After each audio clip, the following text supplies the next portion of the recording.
મિત્રો, શું તમને ખબર છે, શ્રીનાથજી અને દ્વારકાધીશ બંને કૃષ્ણના જ સ્વરૂપ છે, પણ બંનેમાં મોટો ફરક છે. એક, સ્વરૂપ. શ્રીનાથજી એ પ્રભુનું 7 વર્ષના બાળકનું રૂપ છે, જ્યારે દ્વારકાધીશ એ રાજાધિરાજ સ્વરૂપ છે. 2, પ્રાક્ટ્ય. શ્રીનાથજી સાક્ષાત ગોવર્ધન પર્વતમાંથી પ્રગટ થયા છે, જ્યારે દ્વારકાધીશની પ્રતિમા ગોમતી નદીમાંથી મળી આવી છે.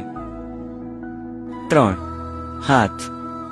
શ્રીનાથજીને 2 હાથ છે, જેમાં ડાબો હાથ ઉપર ગોવર્ધન ધારણ કરેલો છે, જ્યારે દ્વારકાધીશ ચતુર્ભુજ વિષ્ણુ સ્વરૂપ છે, જેના હાથમાં શંખ, ચક્ર, ગદા અને પદ્મ છે.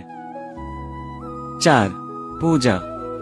શ્રીનાથજીને પ્રેમ અને વાત્સલ્યથી લાડ લડાવાય છે, જ્યારે દ્વારકાધીશ પ્રેમના તો ભૂખ્યા છે જ, પણ સાથે કર્મ અને ધર્મનો પાઠ ભણાવે છે.